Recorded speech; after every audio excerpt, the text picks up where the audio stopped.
दोस्तों, दृष्टि आईएएस के ऑनलाइन प्लेटफॉर्म में एक बार फिर से आपका स्वागत है। मैं हूं गीतांजलि। जैसा कि आप सभी जानते हैं कि हम नेट जेआरएफ जो कि कंडक्ट कराता है कौन, यूजीसी, ठीक है। तो यूजीसी के जरिए जो नेट जेआरएफ का एग्जाम कंडक्ट कराया जाता है उसके भूगोल विषय के पाठ्यक्रम पर चर्चा कर रहे हैं। भूगोल विषय के बारे में हमने जाना था हमारी पहली वीडियो में, जिसमें हमने इकाई 1 को डिस्कस किया था।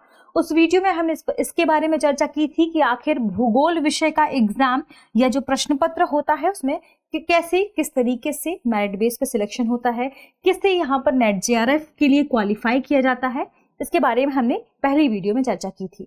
और पहली वीडियो में ही हमने भूगोल विषय के पाठ्यक्रम की पहली यूनिट के बारे में डिटेल से डिस्कस किया था कि आखिर पहली यूनिट के विषय कौन कौन से हैं, उसके अंतर्गत कौन कौन से टॉपिक शामिल किए गए हैं। इसके बाद हमने दूसरे विषय में दूसरी यूनिट पर चर्चा की थी, यानी जब हम दूसरी वीडियो से रिलेटेड लेकर आए थे तो हमने उसमें पाठ्यक्रम के तहत दूसरे यूनिट पर चर्चा की थी। यूनिट 2 संबंधित थी जलवायु विज्ञान से, और हमने इसके बारे में भी डिटेल से चर्चा की थी कि जलवायु विज्ञान के अंतर्गत दूसरी यूनिट में हमें क्या पढ़ना है। आज की वीडियो में हम चर्चा करेंगे भूगोल विषय के पाठ्यक्रम या सिलेबस के अंतर्गत तीसरी यूनिट पर। तीसरी यूनिट किससे जुड़ी हुई है? तीसरी यूनिट संबंधित है समुद्र विज्ञान से। तो यूजीसी नेट के भूगोल विषय के अंतर्गत तीसरी यूनिट यानी इकाई 3 पर चर्चा करेंगे आज हम, जो कि जुड़ा हुआ है समुद्र विज्ञान से। यानी समुद्र विज्ञान के अंतर्गत हमें भूगोल विषय में कौन कौन से टॉपिक पर चर्चा करना है और कौन कौन से टॉपिक्स को पढ़ना है, हम आज के वीडियो में यही चर्चा करेंगे। तो आइए जानते हैं सबसे पहले समुद्र विज्ञान के बारे में। तो देखिए, हम सभी जानते हैं कि पृथ्वी के बारे में एक तथ्य बहुत ही फेमस है, वही यह है कि पृथ्वी में लगभग 75% हिस्सा जल से संबंधित है। ऐसा कहा जाता है कि 70 से 75% भाग जल से जुड़ा हुआ है, महासागरों से जुड़ा हुआ है, सागरों से जुड़ा हुआ है, झीलों से जुड़ा हुआ है। ऐसे में इस 75% भाग के बारे में यदि हम बात करें तथ्यों के संदर्भ में, तो लगभग 40% हिस्सा ही हम इसके बारे में जानते हैं। यानी महासागरों को लेकर अभी भी शोध लगातार जारी है। ऐसे में यदि हम बात करते हैं समुद्र विज्ञान के बारे में, जो कि भूगोल विषय से ही जुड़ा हुआ है और आपको आगे जाकर इस पर शोध भी करना है, तो आपको समुद्र विज्ञान के बारे में जो आपने अपनी यूजी अंडर ग्रेजुएशन में और जो अपनी पीजी में पढ़ा है उनके बारे में डिटेल से आपको पता होना चाहिए। देखिए, आज हम चर्चा करेंगे इकाई 3 समुद्र विज्ञान के अंतर्गत कुछ खास तथ्यों पर, कुछ खास टॉपिक्स पर जो इसके अंतर्गत शामिल किए गए हैं। सबसे पहले बात करें कि समुद्र विज्ञान को इंग्लिश में क्या कहते हैं, तो इसे इंग्लिश में कहते हैं ओशियनोग्राफी। ध्यान रखिएगा, यूनिट 3 में ओशियनोग्राफी के महत्वपूर्ण टॉपिक्स पर हम चर्चा करेंगे। बात करें समुद्र विज्ञान के बारे में, तो समुद्र विज्ञान को कई और जगह पर आपको सामुद्रिकी लिखा हुआ मिल सकता है, या आपको कहीं समुद्र शास्त्र लिखा हुआ मिल सकता है।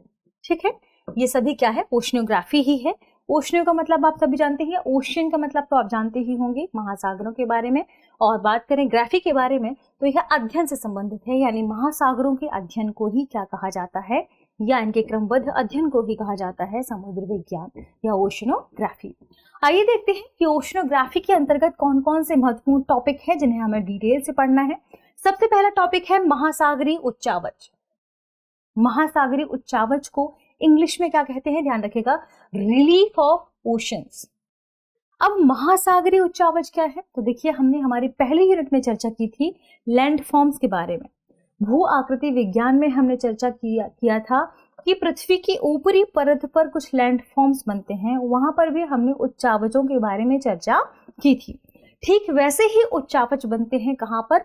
महासागरों में भी, लेकिन इनके नाम अलग होते हैं, इनकी जो शब्दावलियां हैं वे अलग हैं। बात करें महासागरीय उच्चावचों के संदर्भ में कि महासागरीय उच्चावच क्या होते हैं, तो दरअसल जो हम महाद्वीपीय मग्न तट की बात करते हैं, महाद्वीपीय मग्न तट, हम बात करते हैं महासागर के अंदर ही मैदानों के बारे में। ये सभी क्या कहलाते हैं? ये कहलाते हैं महासागर से जुड़े हुए उच्चावच। ठीक है, रिलीफ ऑफ क्या पढ़ा था अभी हमने थोड़ी देर पहले ही कि ओशंस, महासागरों के उच्चावच।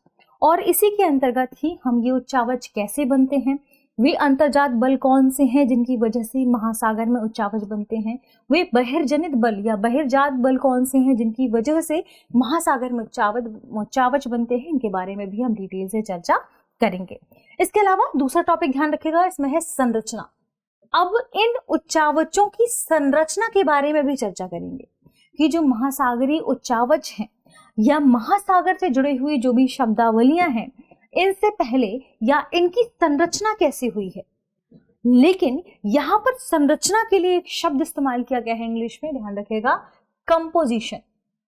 कंपोजिशन का मतलब होता है संगठन, यानी महासागर से संबंधित घटकों के बारे में हम चर्चा करेंगे कि किन किन घटकों से मिलकर इनका निर्माण हुआ है, इनके कंपोजिशन में कौन सी चीजें सामने आई हैं।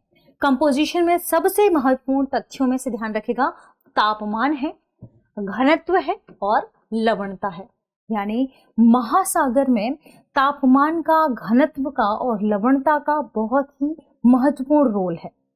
तापमान की बात करें तो तापमान की वितरण को लेकर भी डिटेल से डिस्कस करेंगे इस पूरे चैप्टर में। इसके अलावा घनत्व और लवणता को लेकर भी हम डिटेल से डिस्कशन करेंगे। हम चर्चा करेंगे कि आखिर तापमान की उत्पत्ति का महत्वपूर्ण कारक क्या है, महासागर में या महासागरों की जो स्थितियां हैं उन्हें तापमान कैसे प्रभावित करता है। तापमान में भी यह भी जानेंगे कि तापमान भी कितने प्रकार से महासागरों को प्रभावित कर सकता है। यानी तापमान के वितरण के बारे में देखेंगे कि तापमान का वितरण महासागरों को किस तरीके से प्रभावित करता है। या यदि हम पृथ्वी की बात करें तो देखिए, ये पृथ्वी में है विषुवत रेखा, ठीक। तो ऊपर जाने पर, विषुवत रेखा से ध्रुवों की ओर जाने पर, दोनों ओर, नॉर्थ में भी और साउथ में भी, विषुवत रेखा से ध्रुवों की ओर जाने पर टेम्परेचर में क्या डिफरेंस आता है, यह भी हम देखेंगे। तापमानों के क्षैतिज वितरण को देखेंगे और तापमानों के ऊर्ध्वाधर वितरण को भी देखेंगे। यानी पृथ्वी में ऊर्ध्वाधर लेवल पर महासागरों में किस तरीके से तापमान का प्रभाव पड़ता है, इस पर हम डिटेल से चर्चा करेंगे। इसके अलावा यह भी जानेंगे कि घनत्व का क्या प्रभाव पड़ता है। घनत्व यानी यदि हम बात करें घनत्व की, तो एक इकाई आयतन की यदि हम बात करें तो इसमें प्राप्त द्रव्यमान, इसे हम घनत्व के तौर पर जानते हैं। घनत्व यानी कितनी डेंसिटी है। तो यदि तापमान को बढ़ाया जाएगा तो घनत्व पर क्या असर पड़ेगा, इसके बारे में भी हम डिटेल से चर्चा करेंगे। हम दबाव के बारे में देखेंगे कि महासागर में दबाव किस तरीके से कार्य करता है। हम चर्चा करेंगे लवणता के बारे में कि आखिर लवणता महासागरों को किस तरीके से प्रभावित करती है। साथ में लवणता को प्रभावित करने वाले कारकों पर भी चर्चा करेंगे, ठीक। ऐसे ही तापमान को प्रभावित करने वाले कारकों पर चर्चा करेंगे। इन सभी से संबंधित कारकों पर चर्चा करेंगे जो तापमान, घनत्व और लवणता को प्रभावित करते हैं और इनकी वजह से महासागरों में कोई परिवर्तन देखने को मिलता है। हम चर्चा करेंगे डिटेल से संचरण के बारे में। ध्यान रखिएगा, ये संचरण किससे संबंधित है, ये संचरण संबंधित है महासागरों से। यानी हम डिटेल से चर्चा करेंगे महासागरीय संचरण के बारे में कि आखिर महासागरीय संचरण क्या है। महासागरीय संचरण जुड़ा हुआ है इन जलधाराओं के संचरण से। किन जलधाराओं के? महासागरीय जलधाराओं के संचरण से। तो हमें डिटेल से चर्चा करना है संचरण को लेकर। संचरण कैसे होता है महासागरों में, यह संचरण कैसे होता है, फिर जलधाराओं के बारे में जानेंगे, इन्हें प्रभावित करने वाले प्रमुख कारकों के बारे में डिटेल से चर्चा करेंगे। ये संचरण चूंकि हमने चर्चा भी की किसके जरिए होता है, महासागरीय जलधाराओं के जरिए होता है। तो ये जलधाराएं कितने प्रकार की होती हैं, कहीं पर स्थायी जलधाराएं हैं, कहीं पर अस्थायी जलधाराएं हैं। ये कितने प्रकार की देखी जाती हैं। गर्म जलधाराएं हैं, कहीं पर परत वाली जलधाराएं हैं, कुछ गहरी जलधाराएं हैं और साथ में सबसे महत्वपूर्ण गर्म और ठंडी जलधाराएं, जिन्हें क्षेत्र वाइज भी डिवाइड किया गया है। यदि गर्म जलधाराओं की बात करें तो पृथ्वी में यदि इस विषुवत रेखा की बात करें तो विषुवत रेखा से किस दिशा में, किस दिशा की ओर कहाँ पर गर्म जलधाराएं पाई जाती हैं और कहाँ पर ठंडी जलधाराएं पाई जाती हैं या इनका वितरण है, इसके बारे में भी डिटेल से देखेंगे। इनके प्रादेशिक वितरण को भी देखेंगे। ठीक ऐसे ही हम तापमान, लवणता के भी प्रादेशिक वितरण को देखेंगे। यह भी देखेंगे कि गर्म और ठंडी जलधाराओं के माध्यम से कैसे महासागरीय संचरण को प्रभावित किया जा सकता है या अन्य महासागरीय धाराओं के माध्यम से कैसे ऐसे महासागरीय संचरण को प्रभावित किया जा सकता है या यह संभव है, इसके बारे में डिटेल से चर्चा करेंगे। हम देखेंगे लहरों को कि आखिर लहरें क्या हैं, ये कैसे बनती हैं, लहरों को प्रभावित करने वाले कारक क्या हैं। इन लहरों के बारे में भी यह देखेंगे कि समुद्र के अंदर से ही कौन सी चीजें इन लहरों को प्रभावित करती हैं, बाहर कौन से कारक हैं जो लहरों को प्रभावित करते हैं, पृथ्वी की घूर्णन गति के माध्यम से ये संचरण कैसे होता है, इनके बारे में भी डिटेल से हम चर्चा करेंगे। इसके अलावा हम चर्चा करेंगे ज्वार भाटा के बारे में। हम सभी जानते हैं ज्वार भाटा किससे जुड़ा हुआ है। ज्वार भाटा जुड़ा हुआ है सूर्य और चंद्रमा के मध्य